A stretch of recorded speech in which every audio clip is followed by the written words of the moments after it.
Come sail your ships around me and burn your bridges down. We make a little history, baby, every time you come inbound. Come loose your dogs upon me and let your hair hang down. You are a little mystery to me. Good morning. Testing the microphone. Welcome to anyone watching us via Zoom, which we've just switched on. My name is Mimi, and we haven't actually gathered in this place yet. This morning, I mean. So very shortly people will be coming in. Enjoy this beautiful farewell for John. Thank you.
winter howling at my face, and everything I held so dear disappeared without a trace. Oh, all the times I tasted love, never knew quite what I had. Little darling, if you hear me now, never needed you so bad. Spinning round inside my head. Sail away with me, honey. Put my heart in your hand. Sail away with me, honey. Now, sail away with me. What will be, will be. I wanna hold you now. I've been talking, drunken, gibberish, falling in and out of bars, trying to get some explanation here by the way some people are.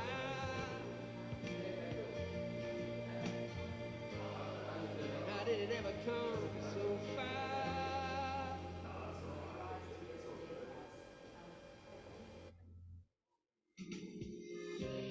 Sail away with me, honey. Put my heart in your hand. Sail away with me, honey. Now, sail away with me. What will be, will be. I wanna hold you now. Sail away with me, honey. Put my heart in your hand. Sail away with me, honey, now. Sail away with me. What will be, will be. I wanna hold you now. Sail away with me, honey. Put my heart in your hand. You break me up if you pull me down. Whoa, sail away with me. What will be, will be. I wanna hold you now.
Coming south the riverbank, and whispering of the reeds,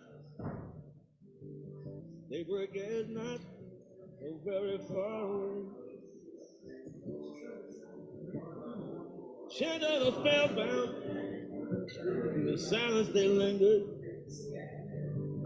and rode the boat as the light grew steadily strong. And the birds were silent as they listened for the heavenly music. And the river played song. The wind and the willows, and the piper at the gates of dawn.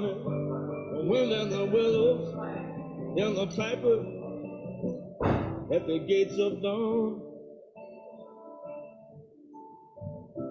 The sun dream happened, the cloven hoof piper playing that holy ground. Well, it felt the awe and wonder, and they all were unafraid of the great God plan. And the wind in the willows, and the piper at the gates of dawn. The wind in the willows, and the piper at the gates of dawn.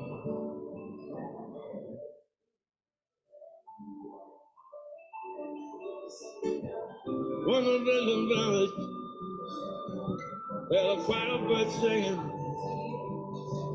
in the heavenly silence between the trance and the reeds. Then they stood upon the lawn and listened to the silence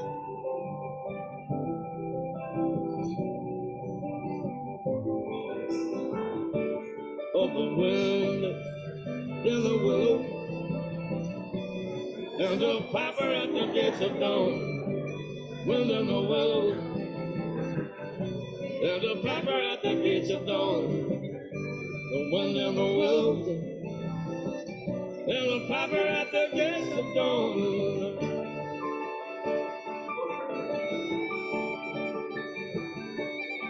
It's the wind in the willow, and the piper at the gates of dawn. Wind in the willow, and the piper at the gates of dawn. Wind in the willow, and the piper at the gates of dawn.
Cracking sky wings and right through the dark. The wind blows the inward cold from the far. We carry it proudly through ditches of trees and cross the horizon to lie down and sleep. Lie down and sleep. Sleep well, my darling. Blue is the eye, watches over the sea. Lie down and sleep. Sleep well, my darling. Blue is the eye that looks after thee.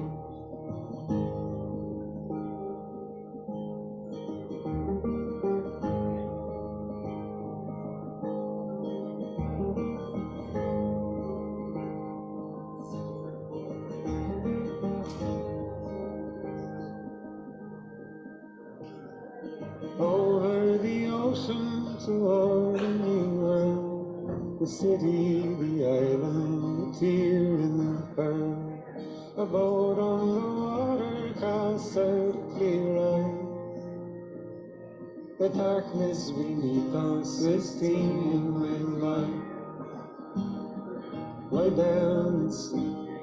Sleep well, my darling. Blue is the eye, watches over the sea. Lie down and sleep. Sleep well, my darling. Blue is the eye that looks after thee.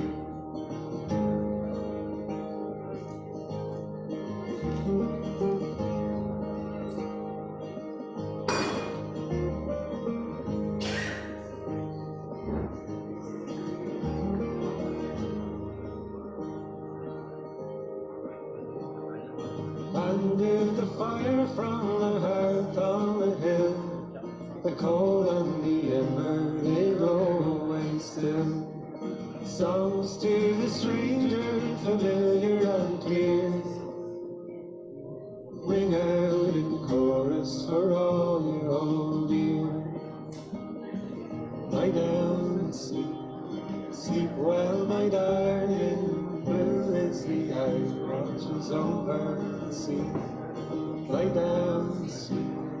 Sleep well, my darling. Blue is the eye that looks after thee.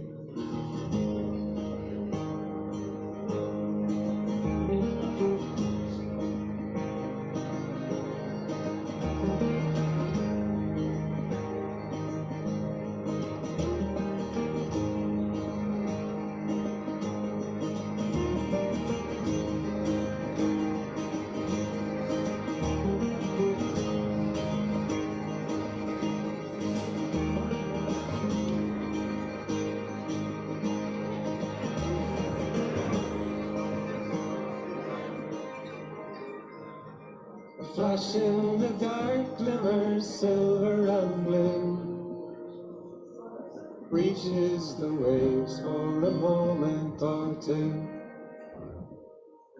moves away slowly back into the deep. Blue is the eye, watches over the sea. Lie down and sleep. Sleep well, my darling. Blue is the eye, watches over the sea. Lie down and sleep. Sleep well, my darling. Blue is the eye that looks after thee. Lie down and sleep. Sleep well, my darling. Blue is the eye, watches over the sea. Lie down and sleep. Sleep well, my darling. Blue is the eye that looks after thee.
It's not far down to paradise. At least it's not for me. If the wind is right, you can sail away.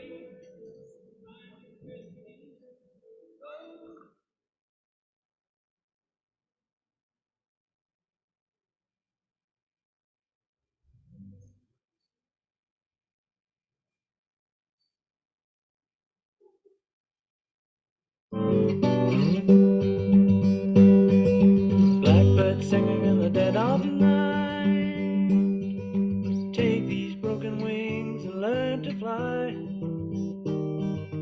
all your life.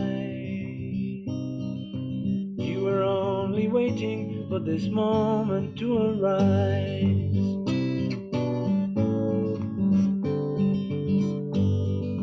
Blackbird singing in the dead of night.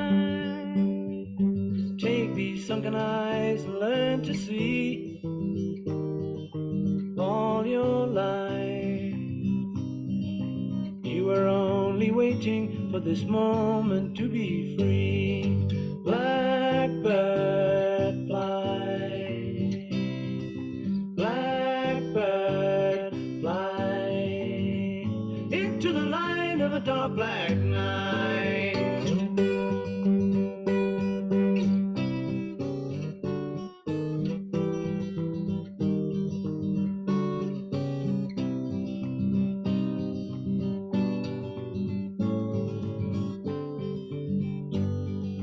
Blackbird fly, blackbird fly into the light of a dark black night.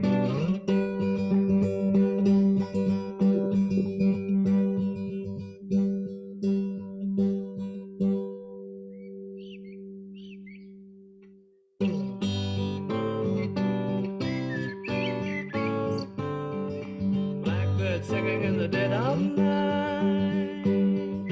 Take these broken wings and learn to fly all your life. You were only waiting for this moment to arise.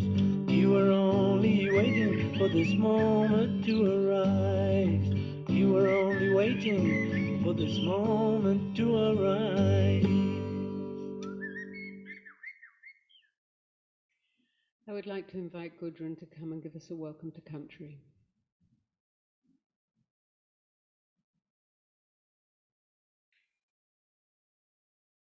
Uncle Cecil Roberts, he came on Tuesday to see Dad goodbye, and I'm honoured to be given permission to give a welcome to country. So I'd just like everyone to take a moment to give respect and pay gratitude to the elders, past, present, and future of the Bundjalung nation. And thank you.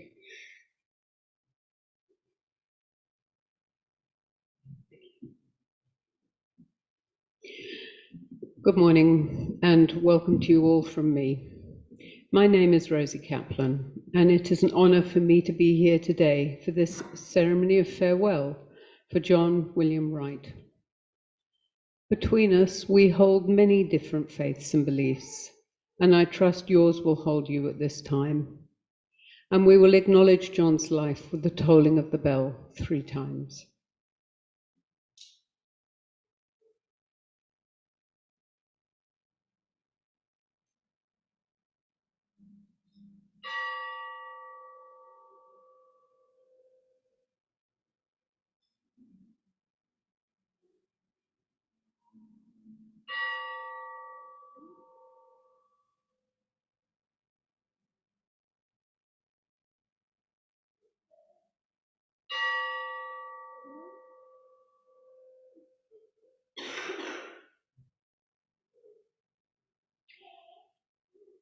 John's family would like to thank you for putting aside your daily life to be here today to farewell him. And they invite you to join them for some light refreshments at the Woodburn Rod and Reel after this service. This is a wonderful opportunity to share stories and memories, laughter, and maybe tears as you continue to celebrate John's life.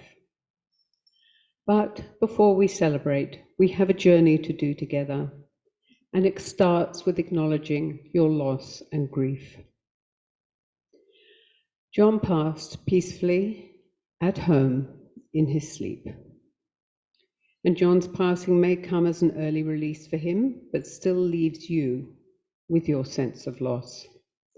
This is why we have come together today as family and friends to give expression to the thoughts and the feelings that well up at this time, and to support each other as we come to terms with John's passing.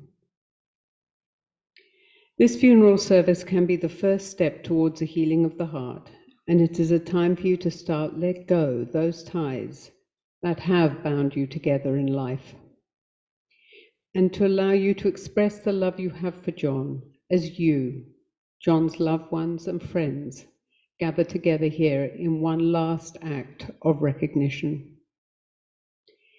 If your grief feels overwhelming, see it as a testimony to the depth of your love. Grief is a great indicator and a measure of love, and it cannot exist except where there has been love. Right now, your love for John might be showing up as tears. Welcome them and share them. If not now, they may come later. Tears of grief are healing tears, and good to shed both here at the funeral and any other time they surface. Edry Grant, a Lismore writer, offers, "We all know that one day we will have to walk the dark path of grief. There is no way to prepare, there are no neat answers or ways to deal with loss, and we stumble as we go. It's hard and it hurts, but curiously, there are gifts and unexpected kindnesses to be found in the bleak places." John was a man who loved life and gave it meaning. He also gave you memories to wrap around your hearts to ease your sorrows. Soon they might make you smile and laugh, and you'll realize that John has gone nowhere. He still lives on in your minds. Those we hold most dear never truly leave us, and John is still with you in your memories, and he is in your hearts. From briefly acknowledging our grief, we now move into the celebration of John's life. I didn't know John, but speaking with his family at his house that went right under during the floods, I learnt that the flood really knocked him around. He lost so much, including all his clay sculptures, and he knew it would be a difficult journey to put it back together again. He was an incredibly smart, creative, talented, and skillful man. It was suggested that, back in the day, he would probably have been able to build a house from a pile of logs. John carried a sketchbook wherever he went to draw his ideas and was an excellent, heartfelt sculptor. He was very generous to everybody and gave a huge amount to his community. He was, as we can see, a handsome, charismatic man with a sparkle in his eye, and thus, unsurprisingly, very popular with women. You get a feeling when talking to a family, and I could see and feel how much his 4 children loved and honored him. In return, he was a proud and loving father. And on that note, I'm now going to hand over to his family, who will speak about him. There's a few, I'm not quite sure the order, but it will all sort itself out. So those who are going to come up and speak, would you like to come up now?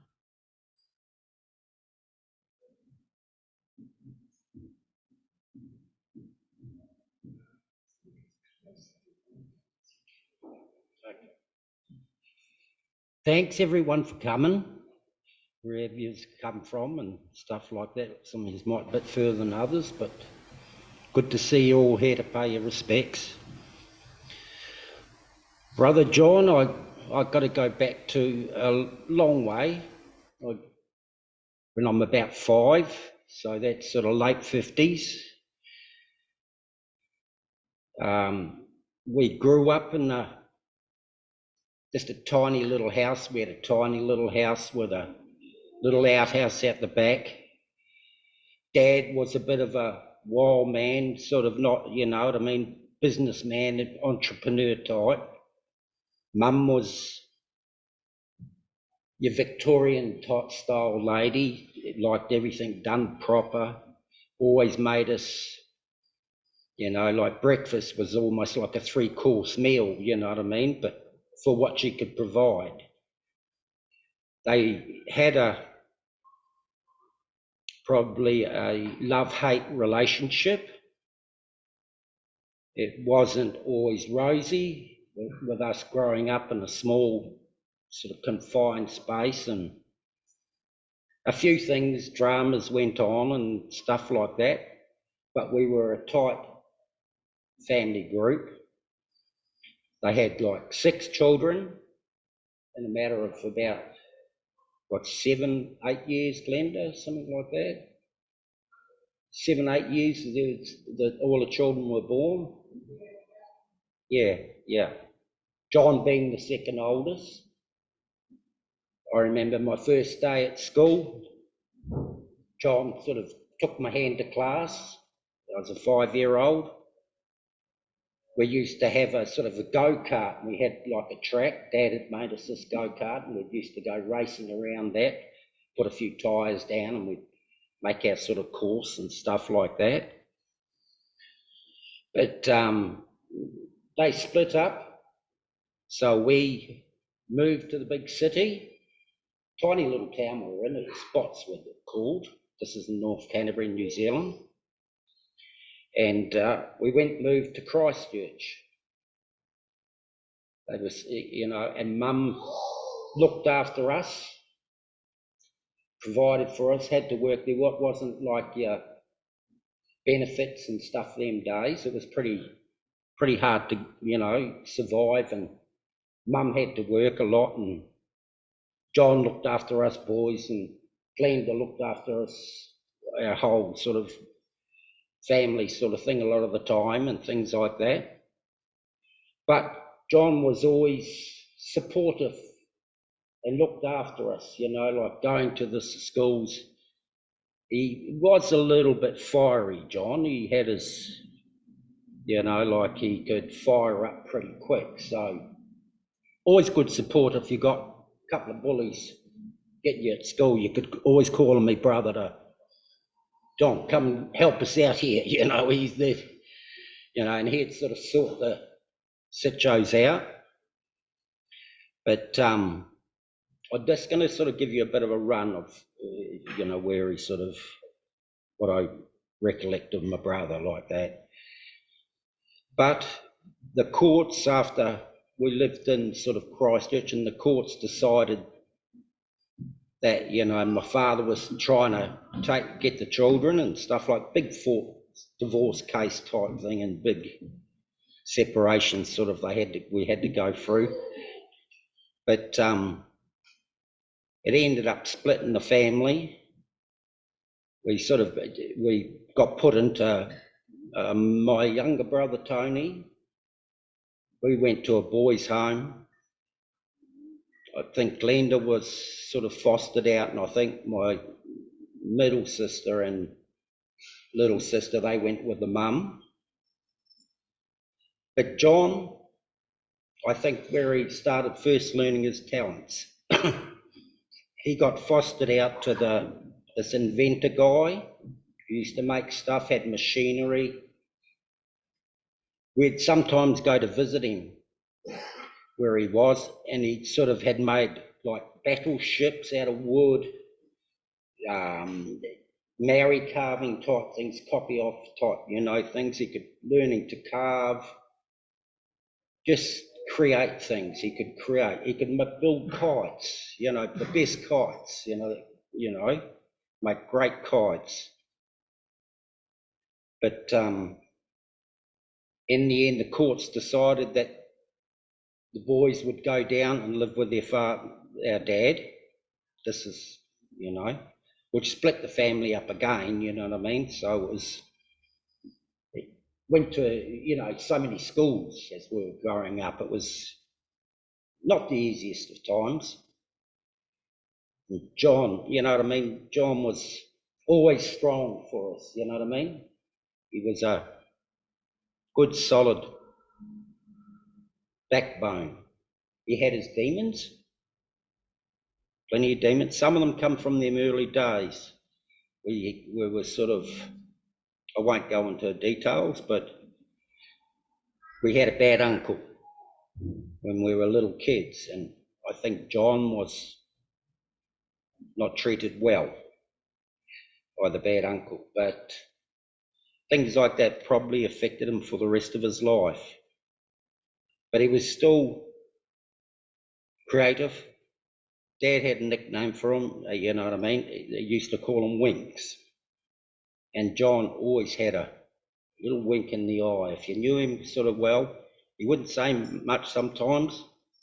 There'd be just a little wink that would come out, either like a nod of approval wink or something like that.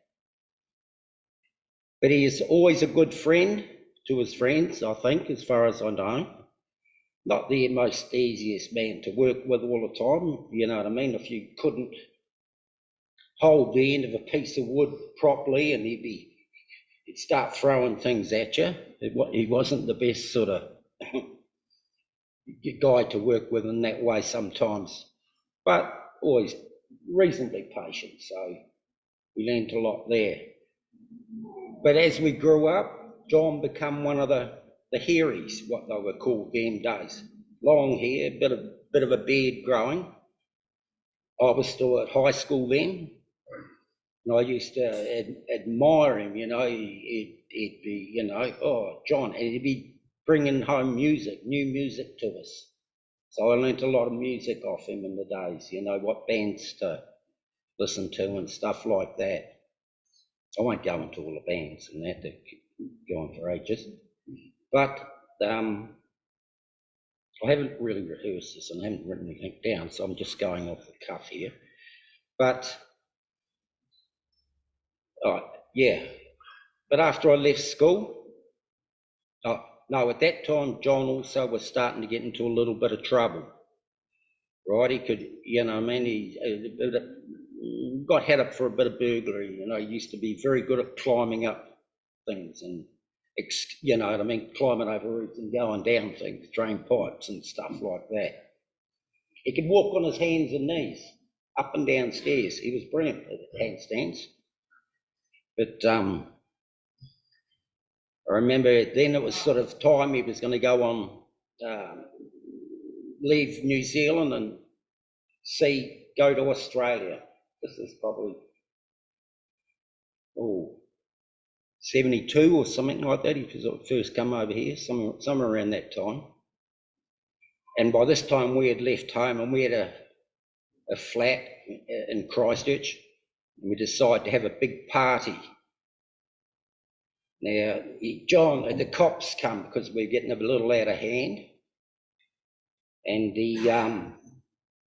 I'm not too sure who threw the bottle at the police car, but they came back in force, the coppers. I'm out in the road there shoveling up the glass and that, and I'm sort of, what's going on here? Next minute, they're all coming through windows and doors and stuff like that. But by this time, John had scaled up onto the roof again and was hiding there. He was on his way to Australia the next day. You know what I mean? So we had to protect him. And I sort of sitting in the cop car, handcuffed to the bar along the front of the old Holden type thing, cop car, and sitting there like this, and I'm sort of looking, and there's John, he's sort of peering up on the roof there going, you know, you're not going to get me. The cops always had a hard time with him like that. You know what I mean? Take a few cops to get him. But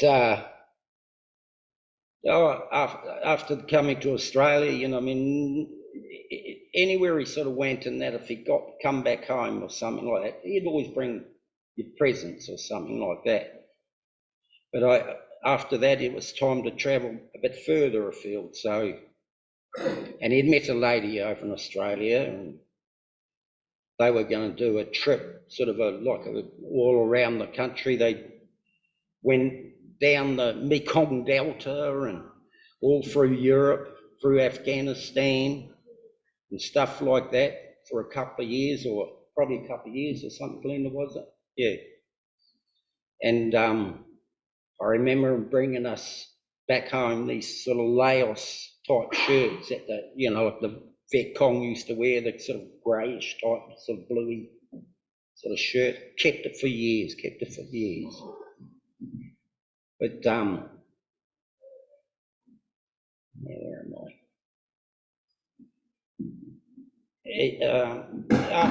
After that, in around 1980 sort of type thing, we decided to come over. By this time, John had done his travelling and stuff like that, but he come back sort of, I'm not too sure, a bit of a changed man. He wasn't always, there's demons, whatever they were in his life, started playing up on him. He had beautiful children. I've seen Mr. there somewhere, yeah. Couple of lovely kids there. Proud, beautiful kids. And then met you, and another beautiful kid, another beautiful kid. And then he sort of, from the Blue Mountains, he met another lady, Katrina's over there. And they decided to move up to where we are now. It's sort of like, Evans Head there, bought a place there. My family moved up at sort of a similar time. We were going to, to sort of all help each other and stuff like that. They were married at the Richmond River there at Woodburn, and they produced another beautiful child, Will. You know what I mean? So John was always very proud of his kids, even though I don't think he was always there to be a good father and stuff like that. A lot of, demons, I'd just call them demons in life, he had to deal with. But sort of after that, he sort of like, we sort of got the property where we are in Evans, sort of at Woodburn there. And John sort of spent a lot of time up in Nimbin. He's, living up there, built a big workshop up that way there. But he took his whole workshop back to the property, big job, built it all back up virtually by himself. A couple of mates every now and again give him a hand. But I think he was happy. Home ground, he was on good ground.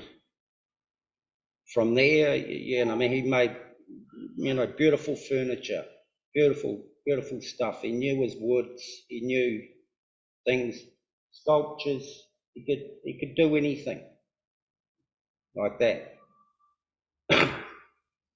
But like, unfortunately, as was said, the floods hit us. It was not that long back.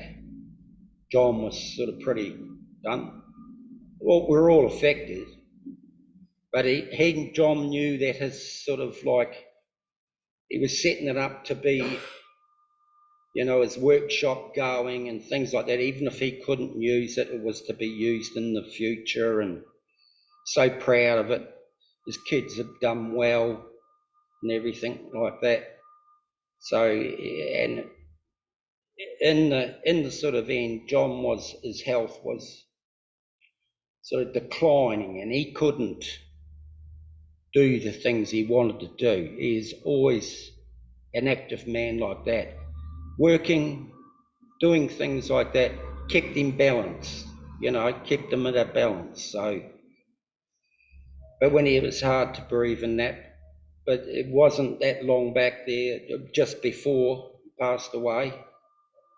Arrow, his family, and we were cleaning up his yard, mowing the yard and tidying it all up, lighting a few fires and stuff like that there, you know, just to make his place better.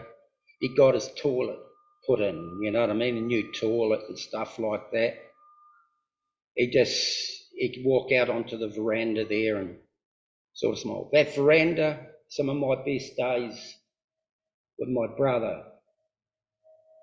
I'd finish work, come home, and we'd just sit out there, have a few beers, a few reefers, lots of reefers for John, but a few reefers, and just not talk that much, just nice environment, listen to the birds, watch the birds and stuff like that. But he, like I say, I think he pretty well knew his time had come, and he done it in one of the most peaceful ways I think you can do it. Just fell asleep, lied down and fell asleep. I think pretty happy with, you know, what had happened to him through life, his joy of his family, kids, friends that still stuck by, you know, still there, probably a lot more than he actually realised, you know what I mean? But to me, I'm going to miss him a lot. You know, he helped me so much through my work as well, and my wood, you know, I'm a French polisher and do wood. John would do a lot of repairs for me that I couldn't do.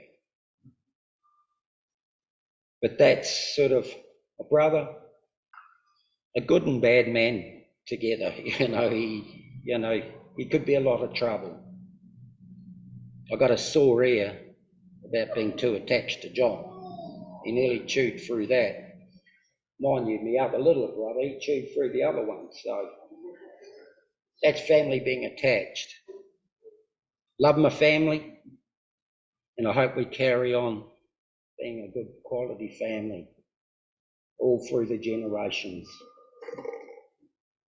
Okay.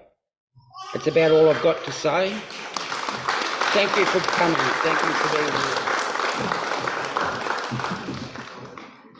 Who's next?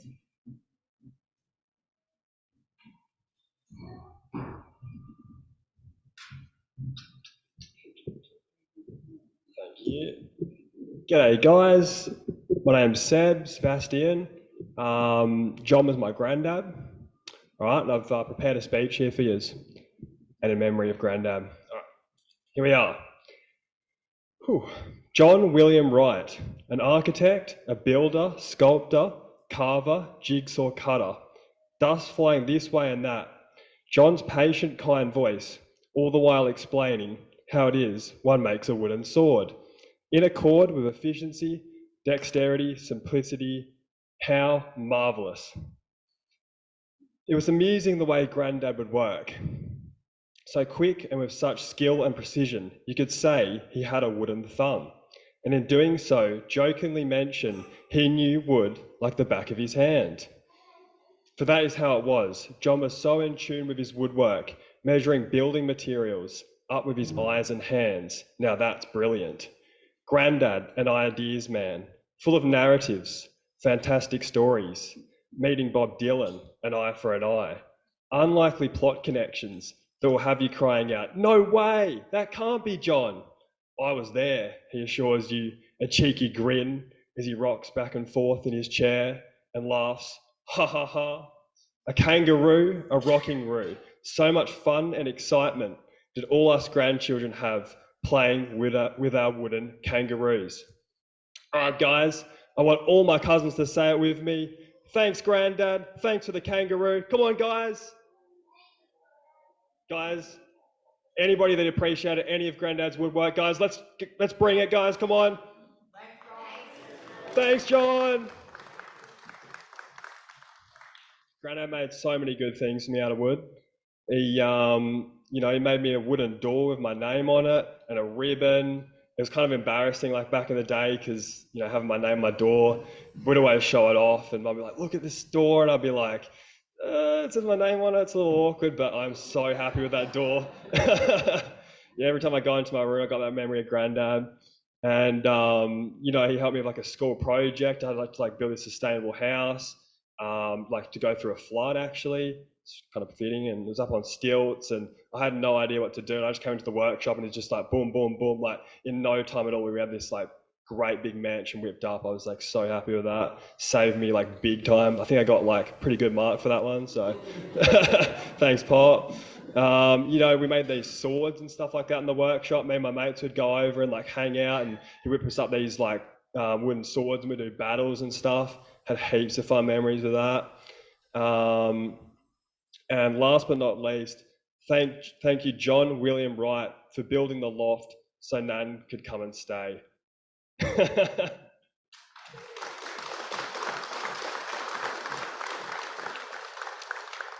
Thanks, guys.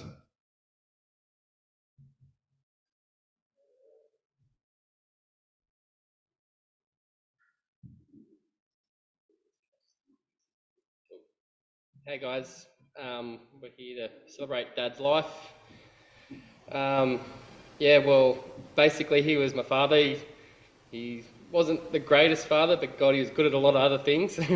But as far as being a father goes, he didn't get the best card dealt, and I know that he truly loved us in the best way he possibly could, and he is very proud of us. And I just wanted to say that I'm very proud of you too, Dad. And I love you very much.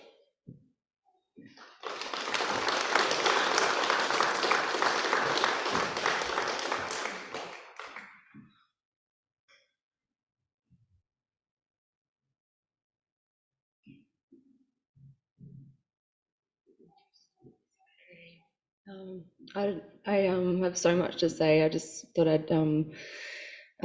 Dad was passionate about so many things. He was passionate about politics, the environment, about Indigenous rights, and two of his best friends he lost, Barry Jerome and Johnny Bales, and I just just happy that he can be back with them. And I know that he's not ever dead.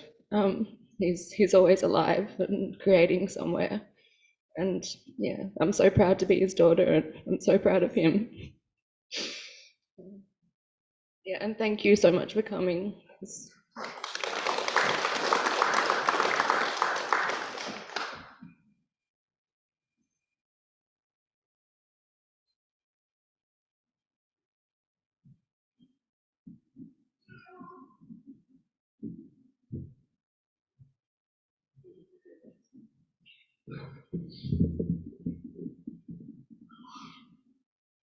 I'm reading this for Arrow, so you need to hear his voice, not mine. First of all, I would like to thank everyone for coming to the funeral today for my dad, John Wright. I would just like to say a few things about my dad. I've learnt so much of my dad, and I was lucky enough to build some amazing pieces of furniture with him, becoming more and more aware of how talented he really was.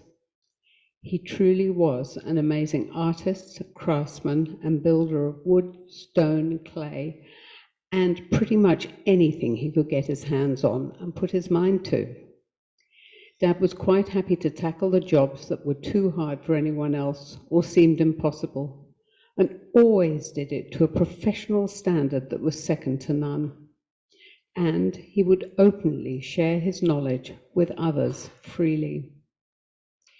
I have recently heard so many stories about Dad teaching so many different people how to build or make things or turn wood into amazing furniture. He is and was a really great man. He was such a loving and dedicated grandfather to all of his grandchildren. He would always make them stuff when the kids went to visit him. They would always have awesome ideas for things that they wanted to create and would go visit him where he would make their ideas come to life. My kids would always come home with new wooden toys after visiting their granddad, or they would be filled with treats. Dad has struggled with his health over the last year, which did slow him down with his work, and it was very hard to see a man that was so active and able to do anything, struggling with life's day-to-day routines. We all wanted more time with you, Dad, but I understand it was the right time for you to leave this world and on to your next journey. I will remember and be eternally grateful for everything you've done and all the times we've shared, and we will forever miss you. Until our paths meet again in the next chapter of our lives, I love you, Dad.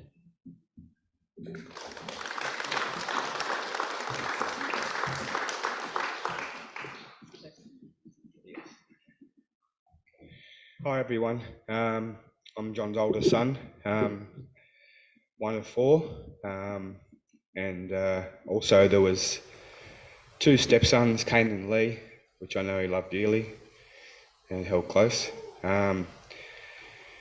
John was a good man, had a hard upbringing, hard life, but he did the best he could with what he had.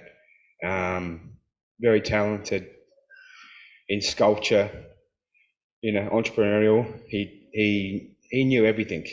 He even knew Bob Dylan, apparently.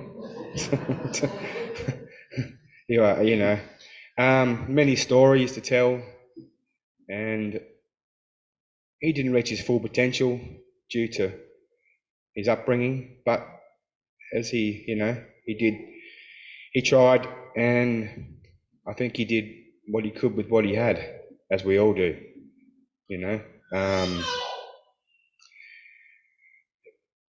Didn't see Dad for many years until I was 16 again, and we finally met my brother Arrow and William, and life was hard, but Dad did everything he could. I don't know what more to say, but I hope it brings us all closer together in these times with Dad, and of course his sister Glenda, who did everything under the sun for her brother John. He created lots of happy memories and lots of memories. Some we don't remember and some we do, but he's created lots of beautiful grandchildren: Koa, Michaela, Ziggy, Leela, Sebastian, and he left many memories, and we're sad to see him go, but we're here to celebrate his life, and like everyone to come back to the pub and back to Glenda's afterwards and come together and share as many stories and have some laughs and some cries, and I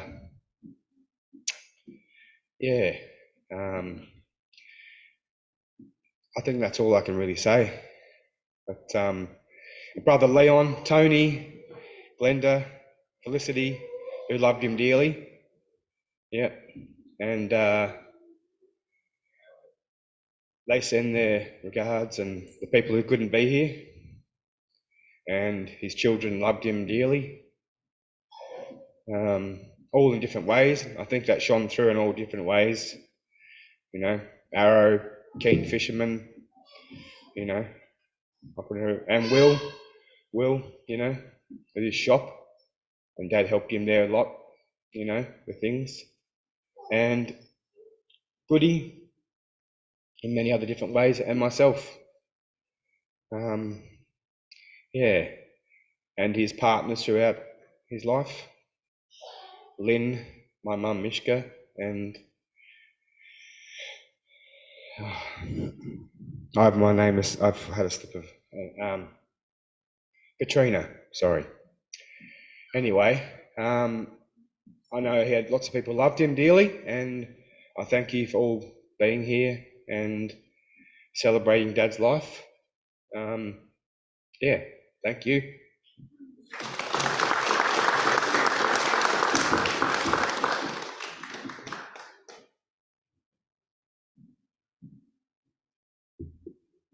I would just like to read.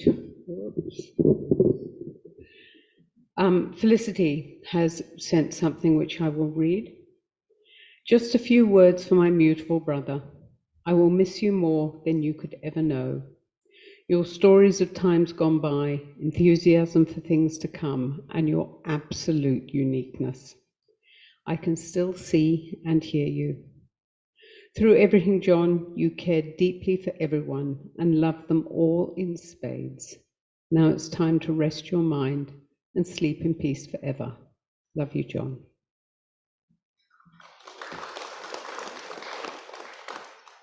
If anybody's bursting and wants to say a few words, we've got a little time now. Not a huge amount, but some.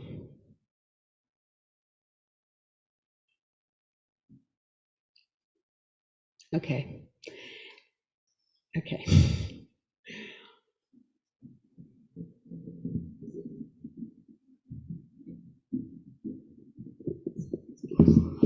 Yeah, you're right.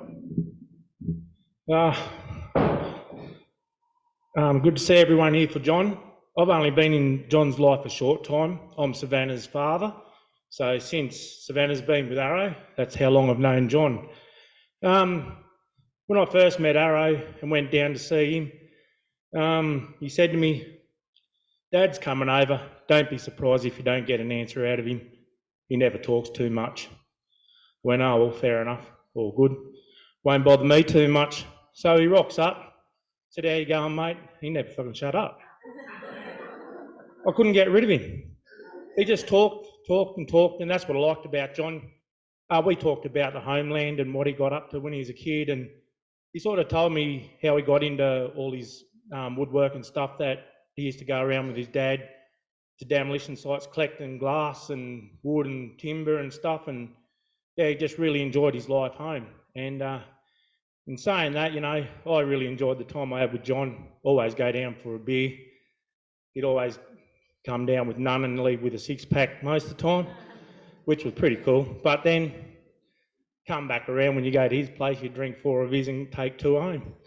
So, but yeah, he was a cool old bloke, you know. Going to miss him. Love seeing him get around, cruising around the farm in the old van, and later on he upset his wheels to a Commodore, so he's all good.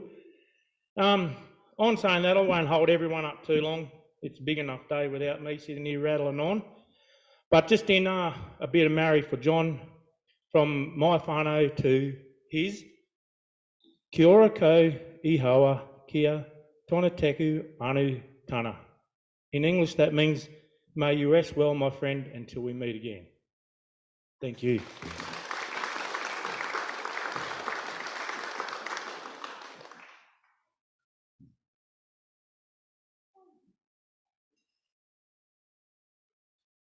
There is going to be plenty of time afterwards to share your memories and stories in a slightly less formal setting when you all meet at the Rod and Reel. And I'm looking at you. I think it will be a good event.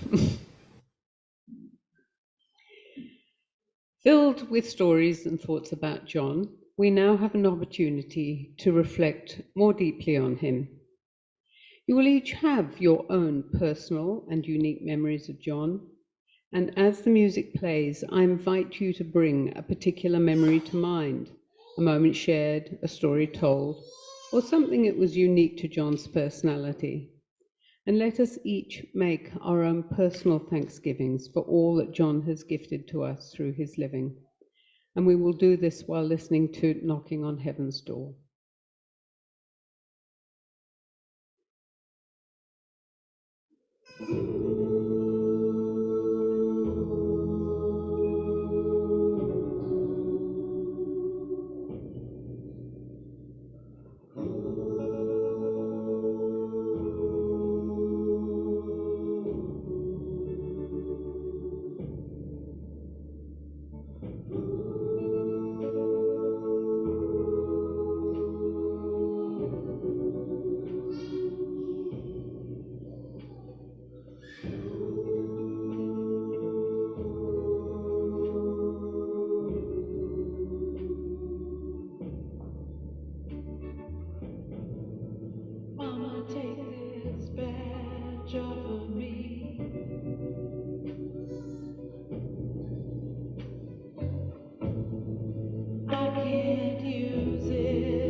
Mama, take this badge off of me.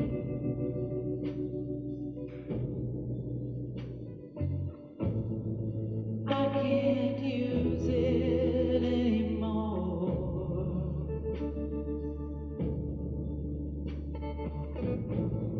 It's getting dark, too dark to see.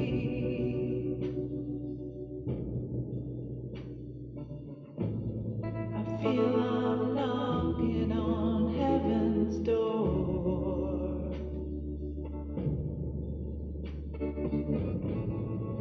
Knock, knock, knocking on heaven's door.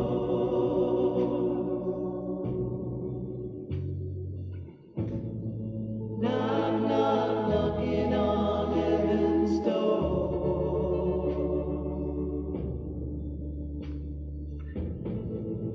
Knock, knock, knocking on heaven's door.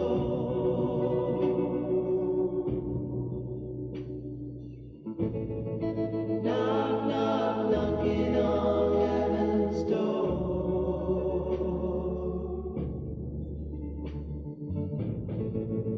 Mama put my guns in the ground.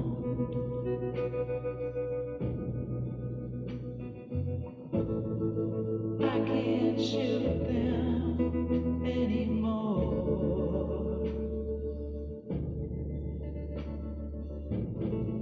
That long black cloud is coming down.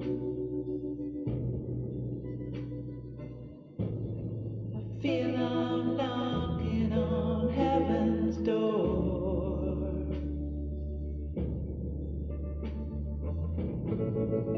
Knock, knock, knocking on heaven's door.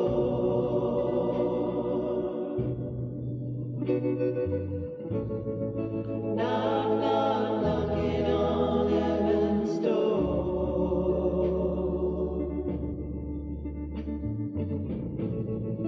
Knock, knock, knocking on heaven's door.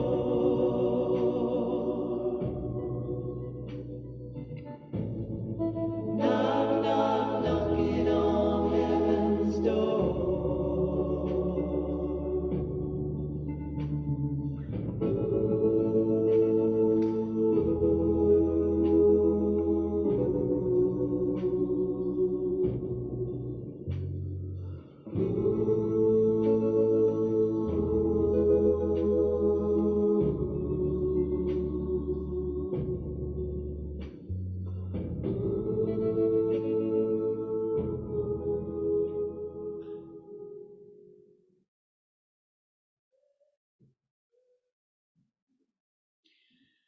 This poem by Felicity Hertzler might offer you some comfort at this time.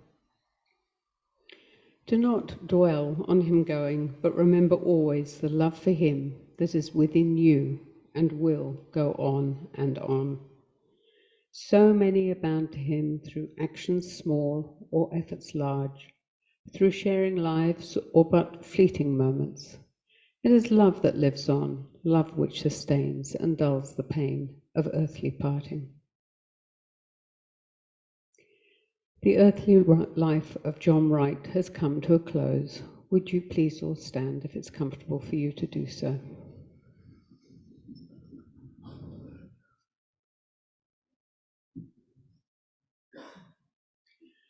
For what is it to die but to stand naked in the wind and to melt into the sun? And what is it to cease breathing but to free the breath from its restless tides that it may rise and expand and seek the divine unencumbered? John, we commend you into the fullness of eternity. May you drink from the river of silence and sing your songs of life. May your breath rise unencumbered and seek the fullness of the divine. May the earth claim your limbs that you can truly dance. In companionship with all who have gone before you, may you dwell this day in peace. We are glad that you live, John. We are glad that we have seen your face and felt the touch of your hand. We cherish your skills, talents, and the beautiful art you created. We cherish your caring nature, your friendship, your passion, and most of all, your love. With sadness at our loss, but with thanks for a life richly shared, as your season on this earth has come to a close, we now commit your body, John, to the stardust from which it came. We have been parted from John, but none of us need ever be separated from the love we share. We now have an opportunity to say our personal final farewells to John by scattering petals onto his coffin. Please feel free to take your time saying your farewell before leaving from the sanctuary here. May the love and peace that is available to all of us surround us when we leave sanctuary, and may it stay with us as we gather at the Woodburn Rod and Reel to continue celebrating John. And the petals will be led by his family.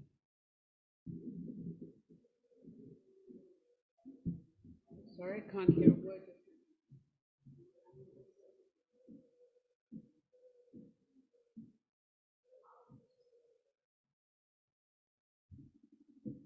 If you can't get to the Rod and Reel, there's some food outside if you're hungry and you just want to stay and have a little morsel of something.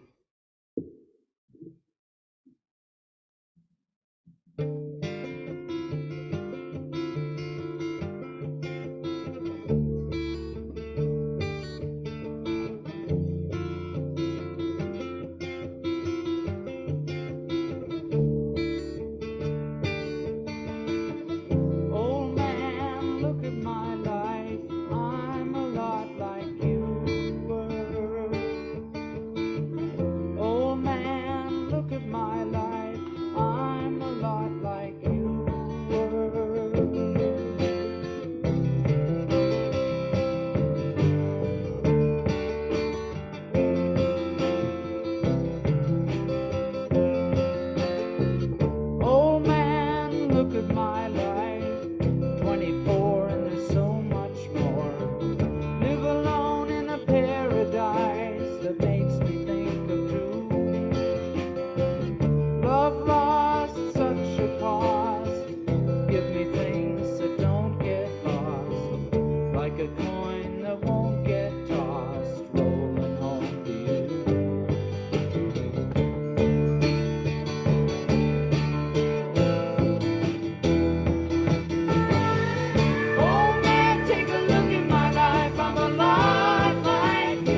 May God bless and keep you always.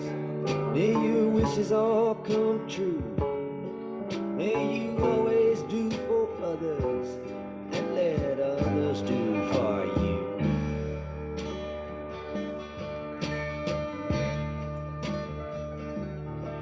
May you build a ladder to the stars and climb on every rung. And may you stay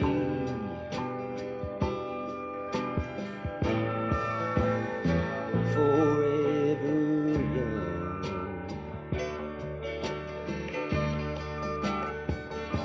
Forever young. Forever young. May you stay forever young.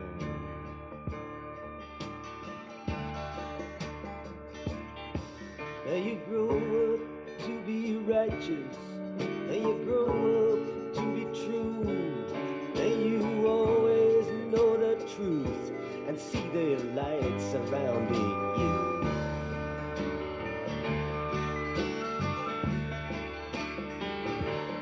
May you always be courageous, stand upright and be strong, and may you stay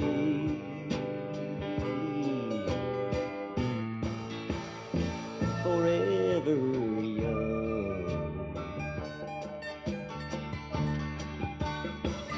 Forever young.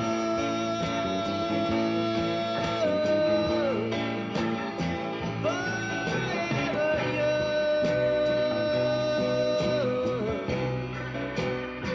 May you stay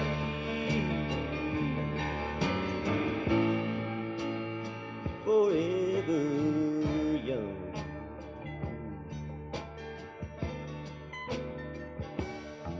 May your hands always be busy.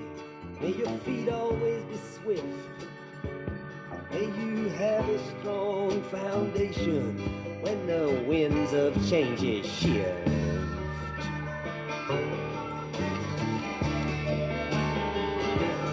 May your heart always be joyful. May your song always be sung. And may you stay